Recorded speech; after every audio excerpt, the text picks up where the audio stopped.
کتے کی پیدائش کیسے اور کیوں ہوئی؟ شیطان نے حضرت آدم علیہ السلام کے پتلے پر تھوک دیا تو حضرت جبرائیل علیہ السلام نے تھوک والی مٹی کو ہٹا دیا، جس سے حضرت آدم علیہ السلام کے پیٹ پر سوراخ پڑ گیا، جس کو اب ناف کہا جاتا ہے۔ شیطان کے تھوک والی اسی مٹی سے اللہ نے بعد میں کتے کو پیدا کیا اور کتے کی ہڈیاں الٹی۔ بسم اللہ الرحمن الرحیم۔ کیا واقعی کتے کی پیدائش اس وقت ہوئی تھی جب اللہ تعالیٰ نے انسان کو پیدا فرمایا تھا؟ کیا شیطان نے حضرت آدم علیہ السلام کے پتلے پر تھوک دیا تھا؟ کیا ناف والی مٹی سے کتے کو پیدا کیا گیا؟ آخر یہ قصہ حقیقت ہے یا صرف ایک مشہور افسانہ؟ ناظرین، صدیوں سے لوگوں کے درمیان ایک عجیب روایت بیان کی جاتی رہی ہے کہ جب اللہ تعالیٰ نے حضرت آدم علیہ السلام کا پتلا تیار فرمایا تو شیطان وہاں آیا۔ اس نے حسد اور غرور میں آ کر اس پتلے پر تھوک دیا۔ پھر حضرت جبرائیل علیہ السلام نے وہ مٹی ہٹا دی اور اسی جگہ انسان کے جسم پر ناف بن گئی اور بعد میں اسی مٹی سے کتے کی پیدائش ہوئی۔ لیکن سوال یہ ہے کہ کیا واقعی ایسا ہوا تھا؟ کیا قرآن و حدیث میں اس بات کا کوئی ثبوت موجود ہے یا پھر یہ صرف لوگوں کے درمیان پھیلائی گئی ایک کہانی ہے؟ آج کی اس ویڈیو میں ہم اسی راز سے پردہ اٹھائیں گے۔ ہم جانیں گے انسان کی تخلیق کا اصل واقعہ، شیطان کی دشمنی کی حقیقت، کتے کی پیدائش سے متعلق مشہور قصے کی اصلیت، اور آخر میں ہم سائنسی نقطہ نظر سے بھی یہ سمجھیں گے کہ دنیا میں کتوں کی نسل کیسے وجود میں آئی۔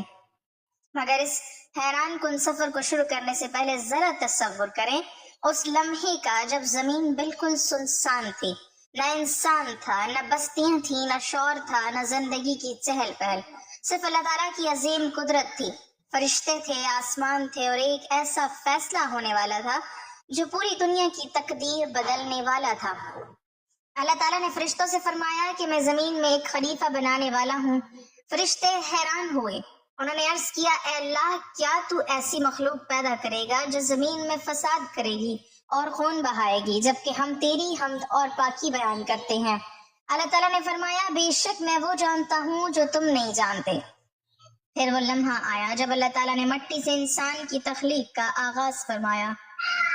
مختلف روایات میں آتا ہے کہ زمین کے مختلف حصوں سے مٹی لی گئی، کہیں کی نرم، کہیں کی سخت، کہیں کی سفید، کہیں کی سیاہ، اسی لیے انسانوں کے رنگ، مزاج اور طبیعتیں مختلف ہیں۔ پھر اس مٹی کو گوندا گیا، اس کی شکل بنائی گئی اور ایک ایسا پتلا تیار ہوا جسے دیکھ کر فرشتے حیران تھے، لیکن ادھر ایک اور مخلوق بھی تھی جو اس منظر کو دیکھ رہی تھی۔ وہ تھا ابلیس۔ وہ جنات میں سے تھا مگر اپنی عبادت کی وجہ سے فرشتوں کے ساتھ رہتا تھا۔ اس نے جب حضرت آدم علیہ السلام کے وجود کو دیکھا تو اس کے دل میں حسد کی آگ بھڑک اٹھی۔ وہ سوچنے لگا کہ یہ نئی مخلوق آخر ایسی کیا ہے جسے اتنی اہمیت دی جا رہی ہے۔ بعض روایات میں آتا ہے کہ ابلیس حضرت آدم علیہ السلام کے پتلے کے پاس آتا، اس کے گرد گھومتا، کبھی اندر جھانکتا، کبھی حیرت سے دیکھتا اور دل ہی دل میں تکبر کرتا۔ پھر جب اللہ تعالیٰ نے حضرت آدم علیہ السلام میں روح پھونکی تو انسانی زندگی کا آغاز ہوا۔ روایتوں میں آتا ہے کہ جیسے جیسے روح جسم میں داخل ہوتی گئی ویسے ویسے جسم زندہ ہوتا گیا۔ حضرت آدم علیہ السلام نے آنکھیں کھولی، فرشتے موجود تھے، آسمان خاموش تھا اور کائنات ایک نئی مخلوق کی آمد کا مشاہدہ کر رہی تھی۔ پھر اللہ تعالیٰ نے فرشتوں کو حکم دیا کہ آدم کو سجدہ کرو۔ تمام فرشتے فوراً سجدے میں گر گئے مگر ابلیس نے انکار کر دیا۔ اس نے کہا، میں اس سے بہتر ہوں، مجھے آگ سے پیدا کیا گیا ہے اور اسے مٹی سے۔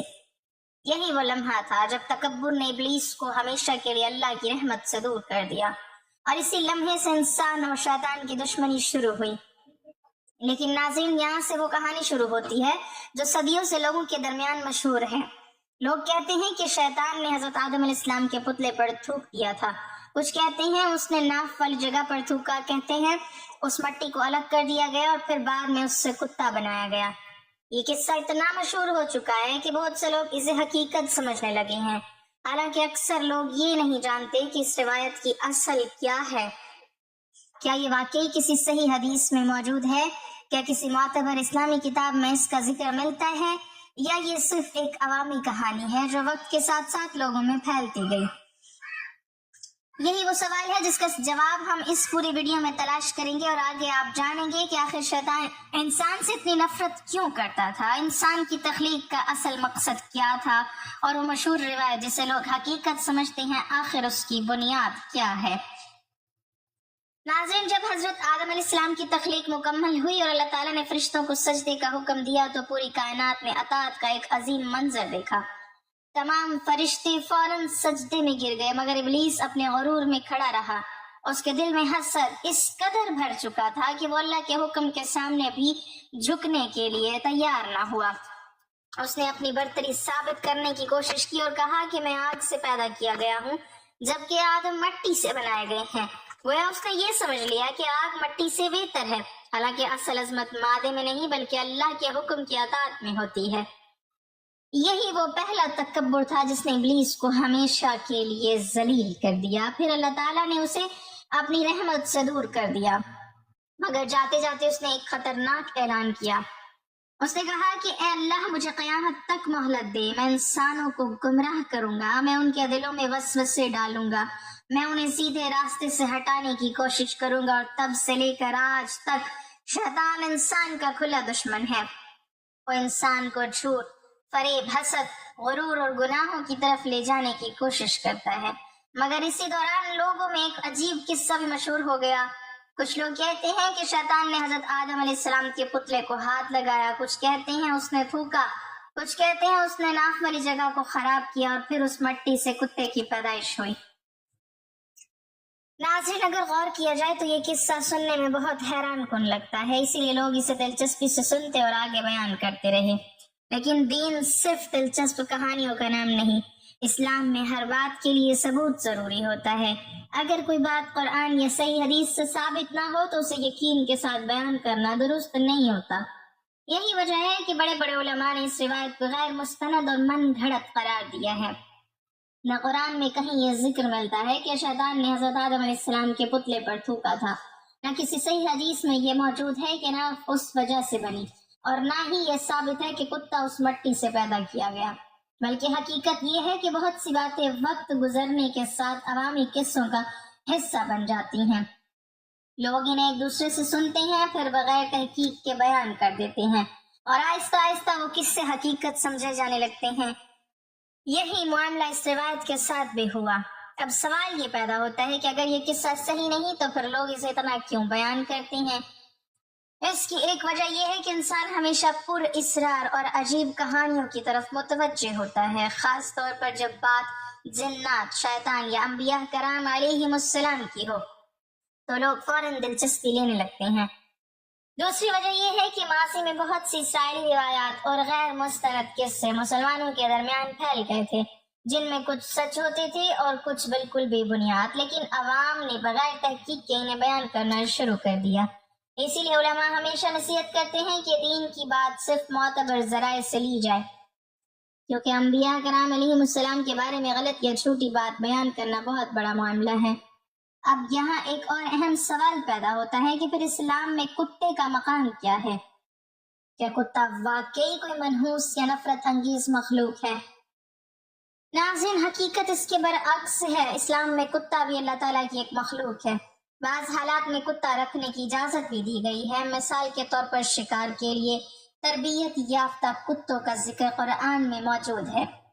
اسی طرح کھیتوں، مویشیوں اور گھروں کی حفاظت کے لیے بھی کتا رکھا جا سکتا ہے۔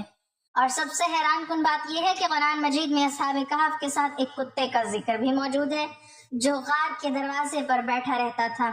سوچیں، اگر کتا کوئی نفرت انگیز یا شیطانی مخلوق ہوتا تو قرآن اس کا ذکر اس انداز میں کیوں کرتا؟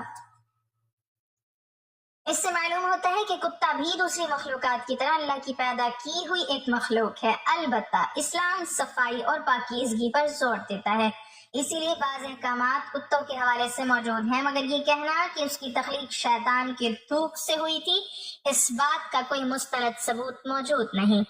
اور اب آگے اس کہانی میں ہم جانیں گے کہ انسانوں کے درمیان یہ روایت آخر اتنی مشہور کیسے ہوئی، اور پھر سائنسی دنیا کتے کی پیدائش کے بارے میں کیا کہتی ہے۔ کیا واقعی ہزاروں سال پہلے بھیڑیے آہستہ آہستہ بدل کر آج کے کتے بن گئے تھے؟ یہ حقیقت آپ کو حیران کر دے گی۔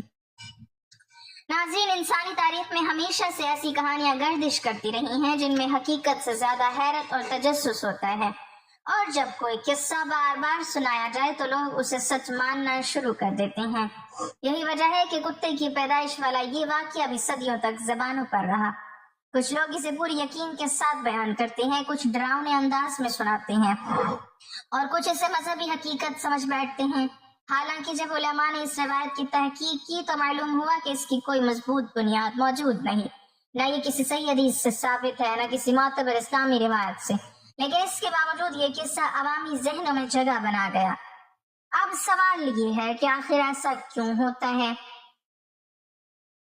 ناظرین، اس کی ایک بڑی وجہ یہ ہے کہ انسان فطری طور پر پراسرار چیزوں کی طرف کھینچتا ہے۔ جب کسی قصے میں شیطان، جنات، انبیاء کرام علیہم السلام یا کسی عجیب مخلوق کا ذکر ہو تو لوگ فوراً اس میں دلچسپی لینے لگتے ہیں۔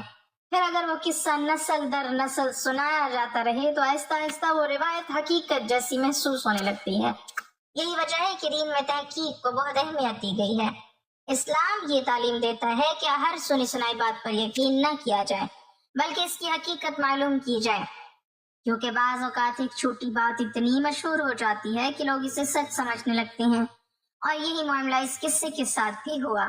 اب ذرا تصور کریں اس وقت کا جب دنیا میں انسانوں کی آبادی بڑھ رہی تھی، لوگ جانوروں کو پالنا شروع کر رہے تھے، جنگلوں میں شکار کیا جاتا تھا، راتوں کو حفاظت کی ضرورت پڑتی تھی۔ تب انسان نے دیکھا کہ کچھ جانور ایسے ہیں جو وفادار بھی ہیں، چوکنے بھی ہیں اور حفاظت بھی کر سکتے ہیں۔ انہی جانوروں میں کتا سب سے نمایاں تھا۔ وہ انسان کے ساتھ رہنے لگا، گھروں کی حفاظت کرنے لگا، شکار میں مدد دینے لگا، اور آہستہ آہستہ انسانی زندگی کا حصہ بنتا چلا گیا۔ یہی وجہ ہے کہ دنیا کی تقریباً ہر تہذیب میں کتے کا ذکر ملتا ہے۔ کہیں اسے وفاداری کی علامت سمجھا گیا، کہیں محافظ مانا گیا، اور کہیں صرف ایک عام جانور۔ لیکن دلچسپ بات یہ ہے کہ سائنس بھی آج کتے کی تاریخ پر تحقیق کرتی ہے۔ ماہرین آثار قدیمہ اور حیاتیات کے مطابق ہزاروں سال پہلے جنگلی بھیڑیوں کی کچھ اقسام انسانوں کے قریب آنا شروع ہوئیں۔ شروع میں وہ کھانے کی تلاش میں انسانی آبادیوں کے ارد گرد پھرتی تھیں، پھر آہستہ آہستہ اس میں نرم مزاج اور کم خطرناک بھیڑیے انسانوں کے ساتھ رہنے لگے۔ انسانوں نے بھی انہیں فائدہ مند پایا کیونکہ وہ خطرے کی اطلاع دیتے تھے، شکار میں مدد کرتے تھے، حفاظت کرتے تھے۔ پھر وقت کے ساتھ ساتھ نسل در نسل ان کی عادات بدلتی گئیں، ان کی شکلیں بدلنے لگیں، مزاج نرم ہوتے گئے، اور ایک لمبے عرصے کے بعد وہ جانور جنہیں آج ہم کتا کہتے ہیں وجود میں آئے۔ یعنی سائنسی لحاظ سے دیکھا جائے تو جدید کتے قدیم بھیڑیوں کی نسل سے تعلق رکھتے ہیں، مگر یہ تبدیلی اچانک نہیں ہوئی تھی بلکہ ہزاروں سال کے طویل عمل کے بعد ہوئی۔ ناظرین، یہاں ایک بات سمجھنا بہت ضروری ہے کہ سائنسی تحقیق ایک الگ میدان ہے اور دینی عقیدہ ایک الگ۔ اسلام میں صرف اتنا بتاتا ہے کہ ہر مخلوق کو اللہ تعالیٰ نے پیدا فرمایا، جبکہ سائنس یہ سمجھنے کی کوشش کرتی ہے کہ مخلوقات وقت کے ساتھ کس طرح بدلتی اور پھیلتی رہیں۔ اس لیے جب ہم کتے کی پیدائش کے بارے میں سنتے ہیں تو ہمیں یہ بات ذہن میں رکھنی چاہیے کہ دین میں وہی بات یقینی مانی جاتی ہے جس کا ثبوت قرآن اور صحیح حدیث سے ملے۔ باقی قصے کہانیاں صرف روایتیں ہو سکتی ہیں، حقیقت نہیں۔ اور شاید یہی وجہ ہے کہ بہت سے علماء لوگوں کو نصیحت کرتے ہیں کہ وہ اس قسم کے غیر مستند قصے بیان کرنے سے بچیں، کیونکہ جب جھوٹی یا بے بنیاد باتیں دین کے ساتھ جوڑ دی جاتی ہیں تو وہ آہستہ آہستہ لوگ اصل تعلیمات سے دور ہونے لگتے ہیں۔ اب سوال یہ ہے کہ اگر یہ سب حقیقت نہیں تو پھر ہمیں اس قصے سے کیا سبق ملتا ہے؟ کیا شیطان واقعی انسان کا دشمن ہے؟ کیا انسان کو ہر سنی سنائی بات پر یقین کر لینا چاہیے؟ اور آخر وہ کون سی حقیقت ہے جو ہمیں اس پوری کہانی کے پیچھے سمجھنی چاہیے؟ ناظرین، اب وقت آ گیا ہے کہ اس پوری کہانی کی حقیقت کو واضح کر دیا جائے۔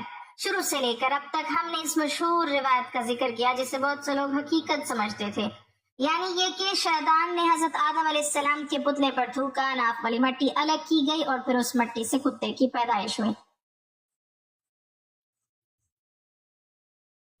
یہ قصہ سننے میں جتنا حیران کن لگتا ہے حقیقت میں اتنا ہی غیر مستند ہے، کیونکہ نہ قرآن میں اس کا ذکر موجود ہے، نہ کسی صحیح حدیث میں، اور نہ ہی بڑے معتبر علماء نے اسے صحیح قرار دیا ہے، بلکہ حقیقت یہی ہے کہ یہ ایک عوامی روایت اور من گھڑت قصہ ہے جو وقت کے ساتھ لوگوں کے درمیان پھیلتا چلا گیا، اور چونکہ اس میں تجسس، شیطان اور انسان کی تخلیق جیسی باتیں شامل تھیں، اس لیے لوگ اسے دلچسپی سے سنتے اور آگے بیان کرتے رہے۔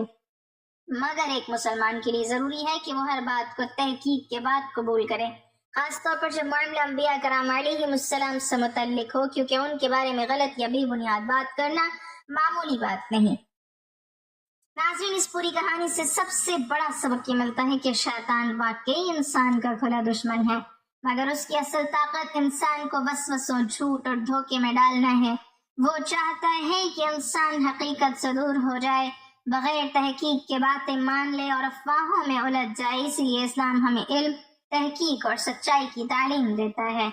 اب اگر کتے کی حقیقت کی بات کریں تو اسلام میں کتا بھی اللہ تعالیٰ کی ایک مخلوق ہے، نہ وہ شیطان کی اولاد ہے، نہ کسی لعنتی مٹی سے بنایا گیا جانور، بلکہ دوسرے جانوروں کی طرح اللہ تعالیٰ کی تخلیق ہے۔